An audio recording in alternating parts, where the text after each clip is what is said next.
Oliver had been a security guard at Rivertown's 24-hour gas station for nearly 3 years. His job, for the most part, was boring, filled with long stretches of time staring at fuzzy security monitors, scanning for something outside the ordinary. Most nights were uneventful. Cars pulling up to the pumps, shoppers paying for their gas, the occasional angry driver honking at a slow car. That night, though, something outside of the usual gave him pause, something that sent a shiver through his otherwise calm demeanor. A woman appeared on the security screen, stepping into the harsh light of the gas station lights. She wasn't in a vehicle, which was strange in and of itself. It wasn't the kind of place that people walked to, not at that hour of the evening. Oliver leaned nearer the screen, trying to make out more details. She had on a black hoodie and jeans, and her face was partially obscured by the shadow of the station's canopy. Her movements were slow, deliberate, as if she was trying not to be seen. That's when Oliver noticed a small jerrycan clutched in her right hand, and a sense of dread developed deep within his belly. First, he entertained the idea that she was in some kind of distress, maybe out of gas and requiring a fill-up.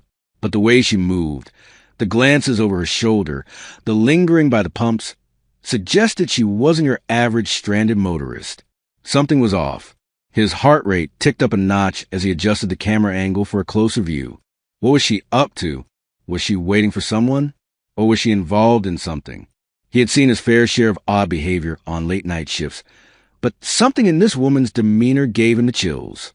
He didn't know it yet, but that night was going to be far from routine. Oliver's curiosity intensified as he watched the woman's every move. She wasn't just lingering, she was waiting for something. She would glance around every few seconds, shifting her weight from one leg to the other and clinging to the small jerrycan as if it was the most precious thing she owned. Her actions made it clear that she was doing something she shouldn't be doing or was about to do something desperate. Desperate people were unpredictable. He continued to watch as a car pulled up to one of the pumps. A man stepped out, yawning, as he swiped his card and began to fill up his sedan. The woman in the hoodie was perfectly motionless, blending into the darkness just beyond the reach of the station's overhead lights. She waited, observing, as the man pumped his gas. Oliver saw the stiffness in her body, the faint trembling of her fingers on the jerrycan handle. The moment the car drove away, she sprang into action. In a split second, she dashed to the pump, grabbing the nozzle before it had time to reset, and tilted it downwards into her can. It took Oliver a moment to realize what she was doing, but when he did, his jaw set in amazement. She was siphoning off the leftover fuel left in the pump after a customer finished a fill-up. He had never seen anyone attempt to do anything like this before, and the audacity of it left him breathless. "This isn't an accident," Oliver muttered under his breath, his fist clenched. "This is on purpose." His instinct was to hurry. He'd dealt with people trying to do a runner and not pay. But this was different. This wasn't someone who forgot to swipe their card. This was theft, plain and simple. He reached for the radio on his belt, ready to call it in, but something made him hesitate. She must have been desperate to steal gas, so there had to be a reason. That didn't excuse her, though. Not on his watch. Determined to catch her in the act, Oliver flung open the security booth door and took off toward the pumps. The cold night air stung his face as he sprinted across the apron, his boots clomping on the concrete. But by the time he reached the pump, she had vanished into the night, as though she never was. He skidded to a halt, frustration building in him. How had she managed to get away so fast? Where had she gone? He was breathing in short bursts as he scoured the lot, his eyes scanning for any sign of movement. But there was nothing. He let out a sharp breath, dragging a hand across his forehead. He wasn't going to give this up. He jogged back to his security booth with a determined frown, calling up the footage on the screen. He rewound the tape and watched every move she made, try to determine in which direction she had fled. His fingers drummed on the desk as he studied the footage, rewinding and pausing, playing it over and over again. But however carefully he watched, she seemed to melt into thin air beyond the station rim. And then, moving on the screen, his heart missed a beat. She was back. Oliver's fists tightened as he rushed out the door again. But like before, by the time he reached the pumps, she was gone. It was as if she was teasing him. appearing and disappearing just to mess with his head. He gritted his teeth.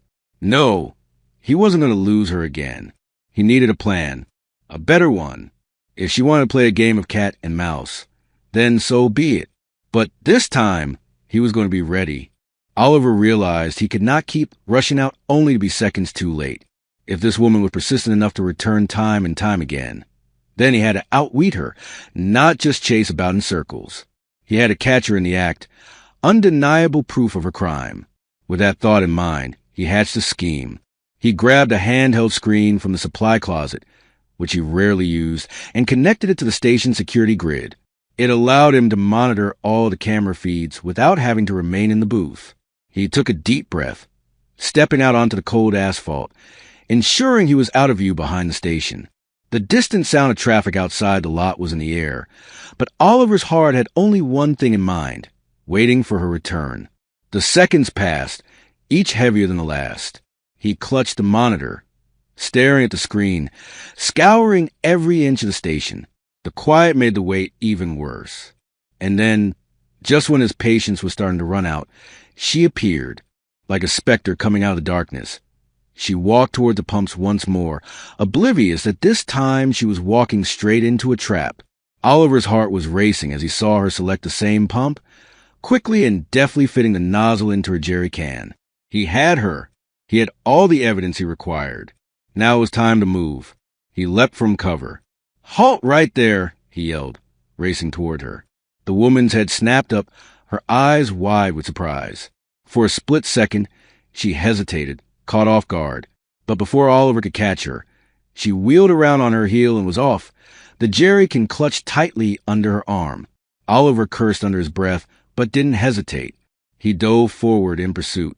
His legs burned as he ran faster, closing the distance between them.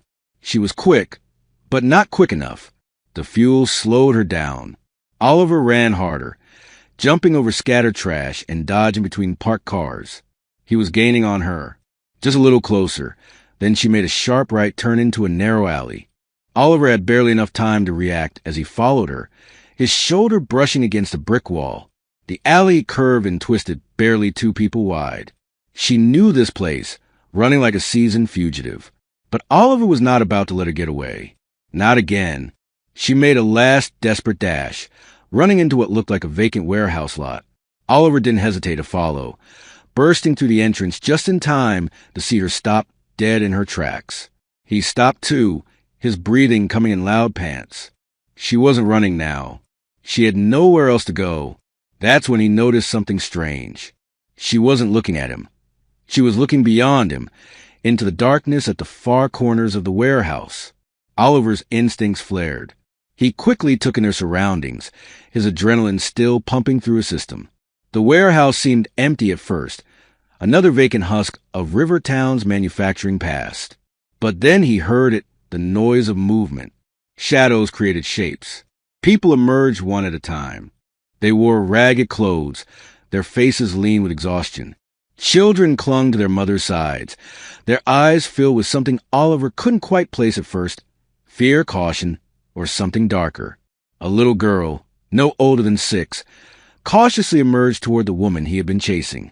She didn't say anything. She simply reached for the jerrycan in her arms and clutched it like a lifeline. Oliver's breath caught in his throat. "What is this?"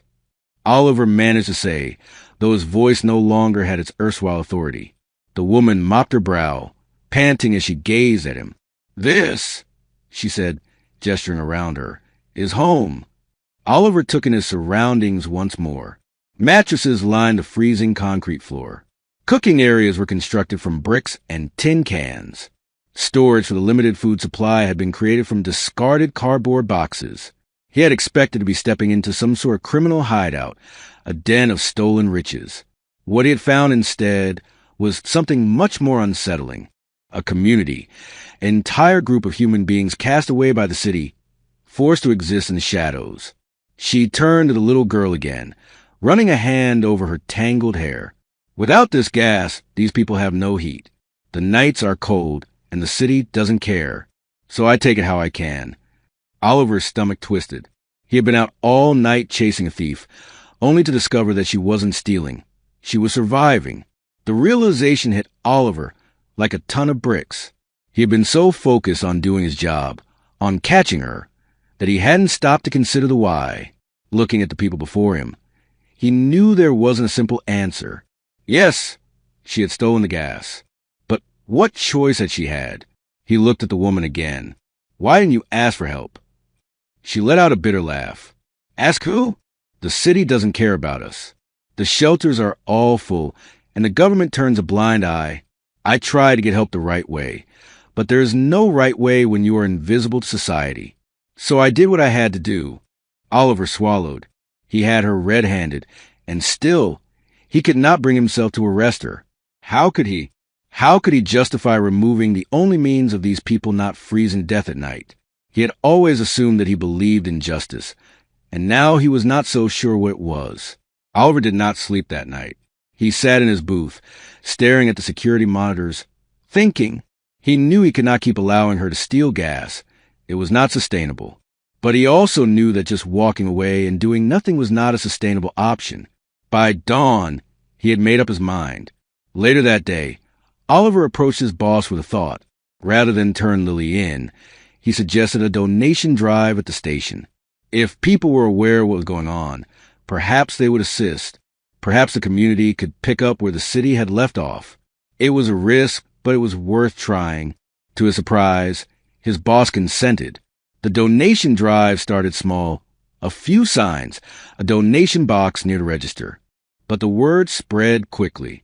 People began donating gasoline, food, blankets, money, whatever they could spare. What started as a small gesture of charity soon took on a citywide phenomenon. They had enough in a matter of weeks to provide for all the families in the warehouse. But that did not stop there.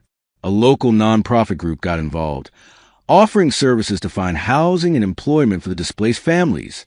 The warehouse was no longer a place of hopelessness, a place of hope.